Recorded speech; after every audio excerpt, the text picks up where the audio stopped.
Um, I'm Robert Kane. I'm Executive Director of Friends of Choice in Urban Schools, a 15-year-old DC nonprofit.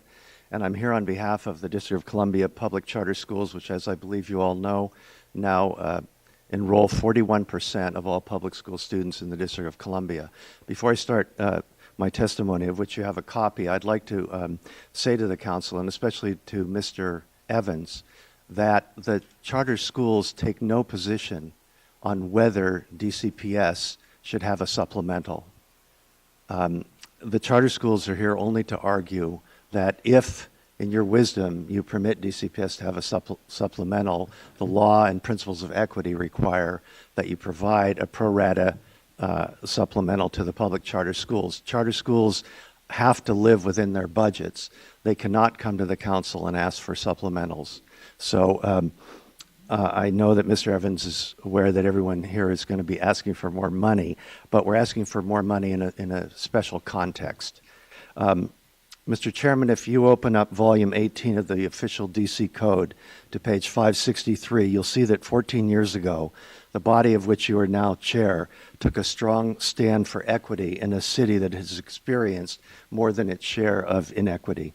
Laid out on this page and those that follow is a model of enlightened legislation known as the Uniform Per Student Funding Formula. The underlying principle of the formula is that students with similar needs should have the same local public funding behind them, whether they are in DCPS or the public charter schools. In other words, funding should follow the student and should vary from student to student based solely on the characteristics of the students, not on the characteristics of the public schools they attend.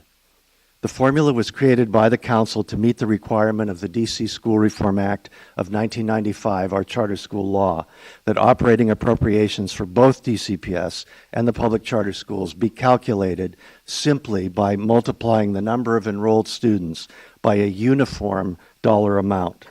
The legislative history of the Act makes clear that its drafters wanted all operating funding to be distributed this way, regardless of the time of the year, the phases of the moon, or any other factors. Sadly, regardless of the good intentions of the council members who created the formula, every mayor since its passage, with the acquiescence of the council, has ignored the uniformity requirement.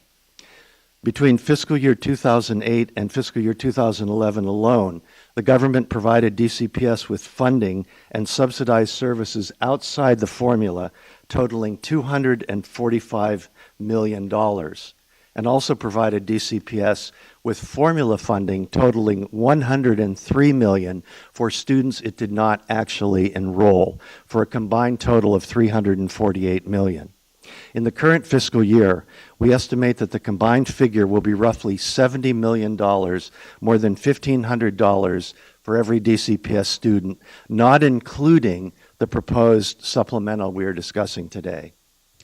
In proposing a bill to give DCPS students an extra $540 each, while giving nothing for public charter school students, Mayor Gray is sadly aligning himself with his predecessors, most recently Mayor Fenty, who provided DCPS with a $77 million supplemental early in his term, while similarly ignoring the needs of the public charter school students.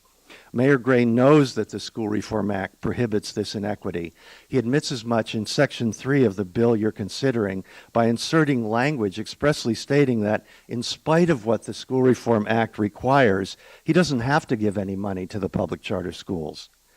And like Mayor Fenty before him, he got his Attorney General to opine that it's reasonable to interpret the School Reform Act as requiring only a minimum baseline budget to be uniform, after which the mayor can disregard the educational needs of the public charter schools and give DCPS students whatever he wants.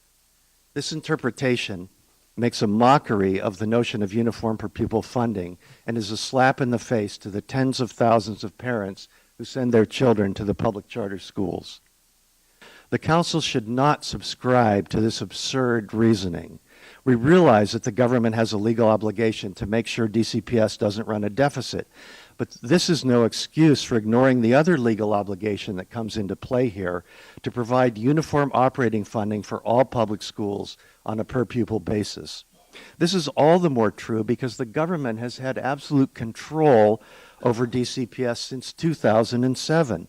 And therefore, DCPS's overspending is the government's overspending. And the government is much more likely to stop overspending if it knows that it will have to provide equivalent funding to the charter schools when it seeks to cover DCPS's debts. Thank you. No, thank you.